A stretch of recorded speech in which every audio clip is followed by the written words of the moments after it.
All right, church. Well, let me begin by saying how absolutely thrilled we are to hear the announcement of this past week that paves the way for us to resume in-person worship as a church.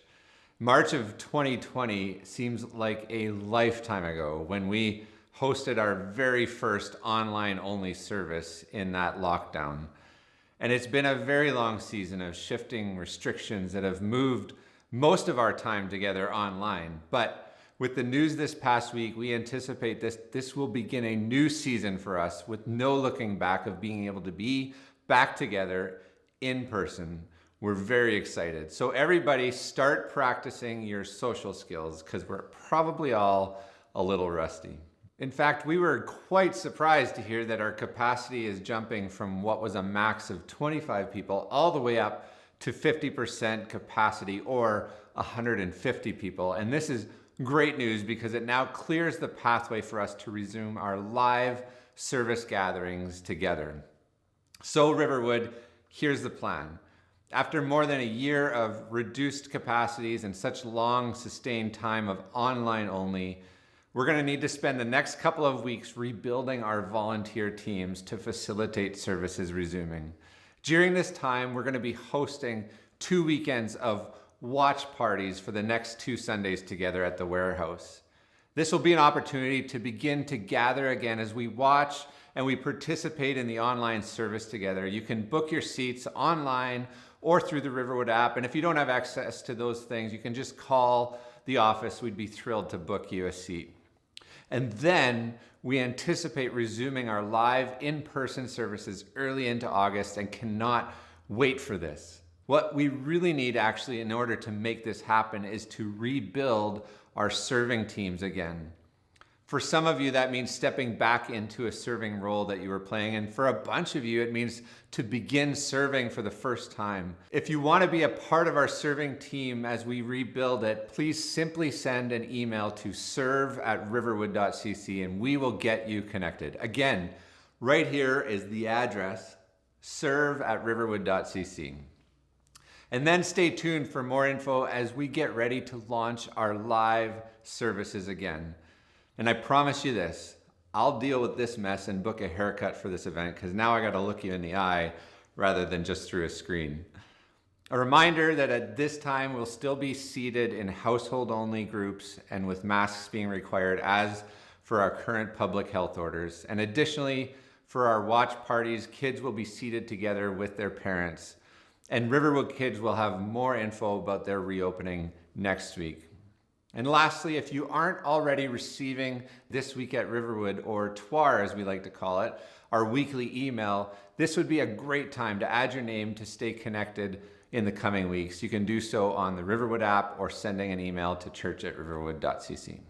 Church, we've missed you and we can't wait to see you soon. So today we are carrying on in our quest to discover what character is in our daily chapter-a-day reading through the book of 2 Samuel. We've attempted to define character together in a few ways. Character is how we treat those who can do nothing for us. Character is how we act when no one is looking. Character is that internal force we carry that's often invisible but can be clearly seen when it shows itself.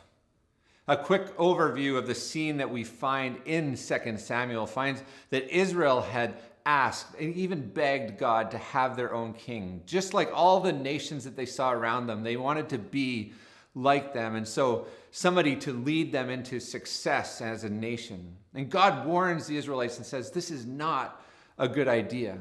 But eventually he gives in to their whining and he grants them their request. And we see King Saul emerge as Israel's very first king. And for the first short while, they thought it was fantastic.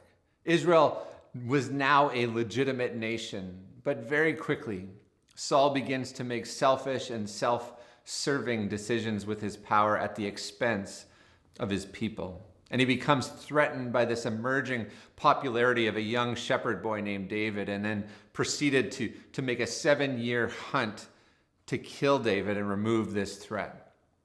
In the opening pages of 2 Samuel, we began with the news that King Saul was killed in battle. And over the last few weeks, we have been watching this story of David becoming the next king for Israel and learning what we can about character from him.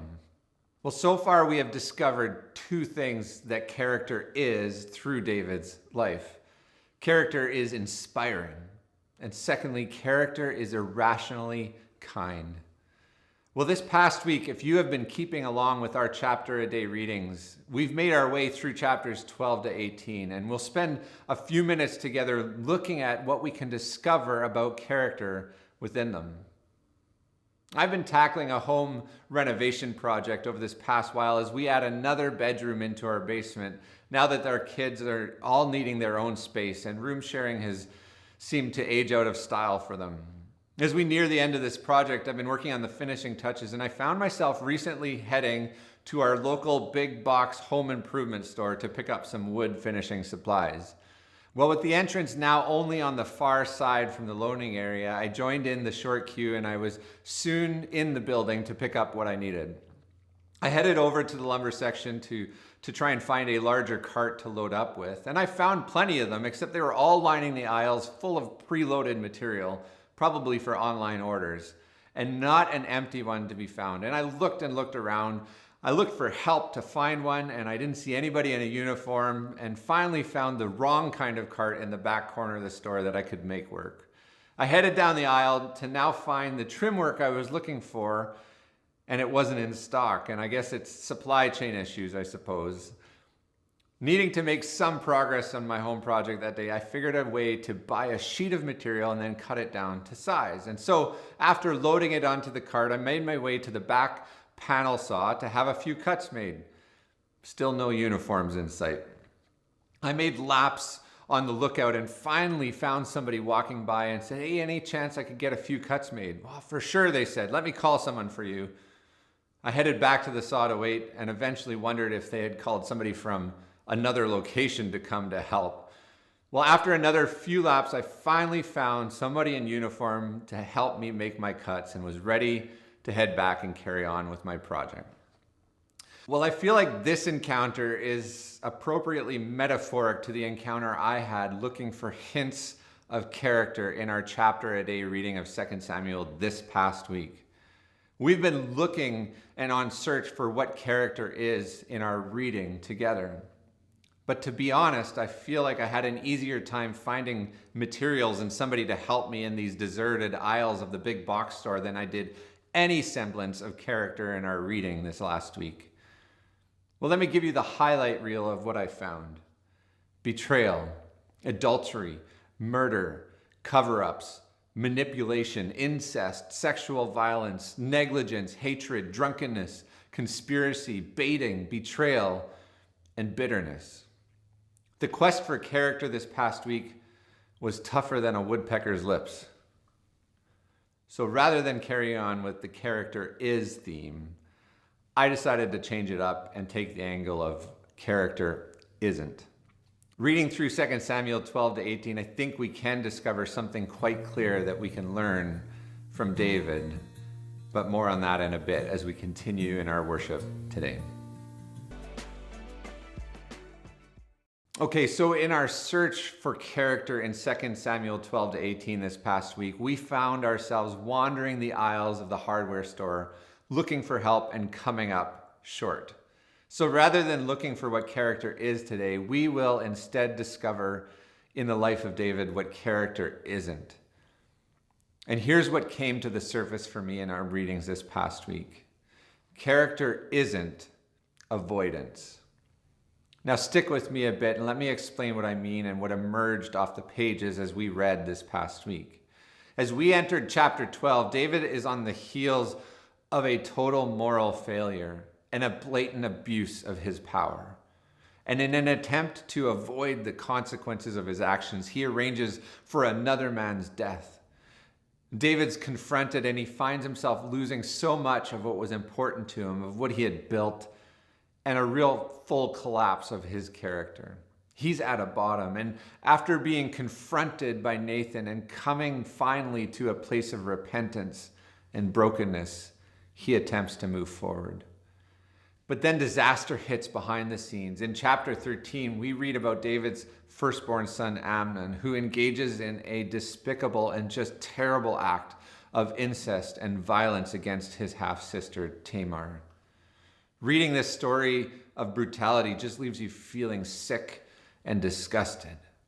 And then we read in verse 21 that when King David heard of what Amnon had done, he was filled with anger, but he did nothing to punish his firstborn son. David was absolutely right to be angry and furious. Justice needed to be served in this situation. So much was on the line and hung in the balance, but we read that David chose inaction and avoidance. Brendan Burchard said this in a statement that we will revisit a few times today.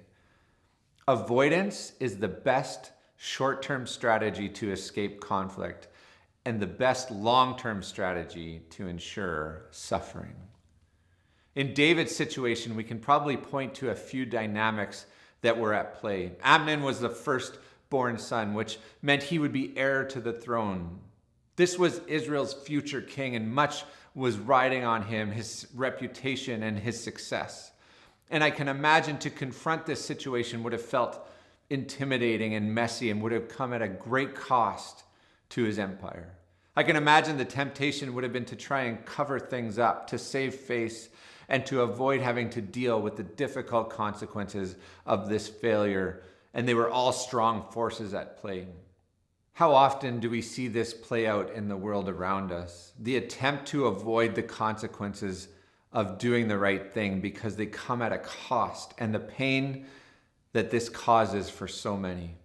I can also imagine that David himself likely felt as though he had lost any credibility to call out somebody else's failures on the heels of his own. But as we read this, we can see it plain and clearly, offensively clear, that David's decision not to take action and to attempt to avoid is as clear a picture as we can find of a lack of character. To turn a blind eye to the brutal impact this had for the sake of avoiding the consequences is not only a lapse of character, it caused incredible destruction to those lives that were affected. And it set the stage for more and more destruction and a full collapse of the kingdom that he was leading. Avoidance and inaction to do the right thing will always lead to further destruction. And that's exactly what we see play out further. David's other son, Absalom, Tamar's sister, is justifiably furious and overcome with anger. And when no action was taken, he decides he needs to take matters into his own hands. And in a 2-year scheme, he revenges these actions and ends up killing Amnon for his own pursuit of justice, but becomes terrified for the fallout because he killed the crown prince and he flees. We even read that David mourns over this loss of life, but also recognized why it happened, knowing it should have been his action to take in the first place.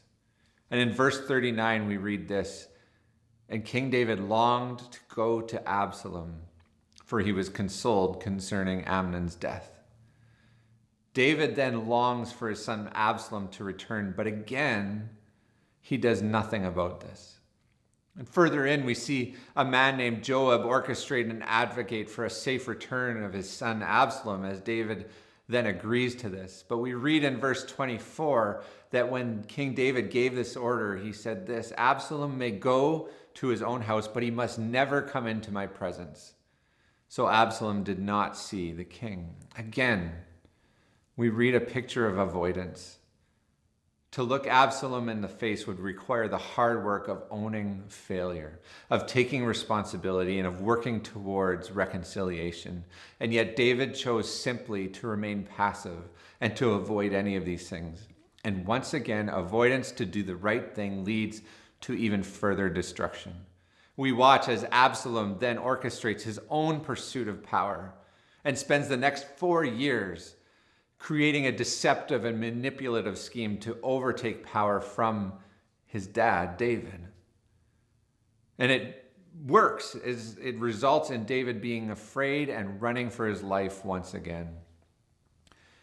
As we look over this story, we can see very clearly that David could have chosen at the very beginning to do the hard work and to take the right action, but he chose avoidance and inaction instead. We can almost write the story if he had first chose to take action, to face the difficult consequences and not to attempt to avoid or gloss them over. It would have brought about justice. It would have acknowledged and named the wrongs done to Tamar and allowed for a pathway to healing. It would have prevented the many years of bitterness and resentment and revenge and rebellion that he allowed to develop in his son Absalom. And instead, he could have written a story of mentorship for his son to eventually take over the reins of leadership from him in a proper and a just way. And it could have been so much different. But all of this takes shape because he avoided the hard thing in front of him. Let me revisit these words. Avoidance is the best short-term strategy to escape conflict and the best long-term strategy to ensure suffering.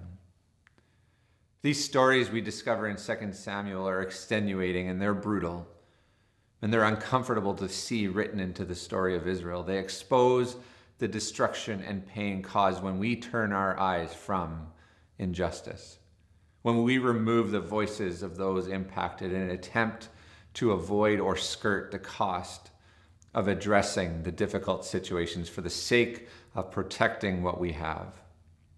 We must not look away as we read these stories, but allow them to speak honestly into our own lives and allow it to fuel our commitment not to turn a blind eye or allow injustice to be carried out with inaction. And I would also say this to us. Let us not move quickly away from what it has to say to each of us today, as the lurking and destructive force of avoidance is a subtle threat to every part of our lives. I think if we're all honest and self-reflective, we'll discover that the allure and the draw of avoidance and how it often shows itself in the everyday working of our lives, in our relationships, in our work, is strong. The reality is it comes in all sorts of shapes and shades. In its most subtle form, it may look like procrastination, something that we ought to do that's stressing us out, but we might avoid doing it or even stop thinking about it. However, we typically don't actually stop thinking about whatever it is that needs to be done. Rather, we make room for this background stress to continue as it robs us from other parts of our lives or frustrates those around us. But we actually see the theme of avoidance quite significantly in the discipline of psychology in what's formally referred to as avoidance coping, described as a maladaptive or a harmful coping mechanism characterized by somebody's efforts to avoid dealing with a stressor. Avoidance coping is often linked directly with social withdrawal or substance abuse or many other harmful methods of escapism. And these are often very complex issues that are tied to trauma and reveal the harmful outcomes of avoidance when we give it space in our lives. It's exactly why we acknowledge and understand that in recovery, it's centered around addressing trauma in a healthy and healing way versus attempting to ignore it or suppress it or minimize it. Avoidant behaviors are harmful as they only really reduce the symptoms of stress rather than addressing the stressor itself, and then ends up often perpetuating and often even strengthening the presence of the stressor. Obviously, in situations of complex trauma, great care must be taken to address these things under the guidance of trained professionals in behavioral therapy. But it allows us to see the very real dangers and harm that avoidance can have in our lives. The statement continues to ring true. Avoidance is the best short-term strategy to escape conflict and the best long-term strategy to ensure suffering. As we allow the story of 2 Samuel to be told and we ask the questions of why it was that David hesitated to confront the conflict in front of him, why he avoided taking action, we must also ask these questions of ourselves. Do I have the same hesitations? Do I find the same reasons to avoid? Where do we compromise from taking what steps we know are right to take for the sake of avoiding a hard or uncomfortable conversation? Where do we avoid dealing with something because we are afraid of what it might expose or cost us? Where do we react in a protectionist fashion rather than take a vulnerable and riskier path of honesty about a situation? Or where do we avoid doing something we know we should just because of passiveness or even laziness? I would ask you to take a moment to ask yourself, is there something that you are avoiding right now? Is there a situation or a conversation that comes to mind? What would it look like to take action and to address this in a healthy way in your life for the sake of a better outcome and not resulting in the destruction that can come from avoidance? Is there some courageous steps that you need to take to reach out for help in addressing unresolved situations in your life that you know are an obstacle in your way? And what would that first step look like for you? The reality is avoidance is often a subtle force in our lives. And of course we will all struggle with it at times because it has to do with facing difficult situations and conversations. Certainly, this is not about exposing our tendencies of avoidance to cause shame. We all avoid difficult situations. It's exposing rather the reality that avoidance will most often result in more difficulties. It will cause additional pain for us and for others and will ultimately be more harmful in its outcome.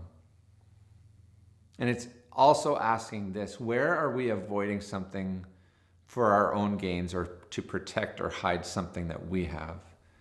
And then asking God to lead us into repentance. Avoidance will always lead to further destruction.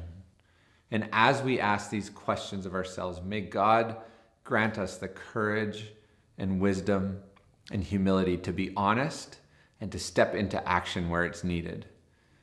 And let me leave you with this promise as you take some of these courageous steps that's given to us in Isaiah chapter 41. God says, "Do not fear, for I am with you. Do not be afraid, for I am your God. I will give you strength, and for sure I will help you. Yes, I will hold you up with my right hand that is right and good."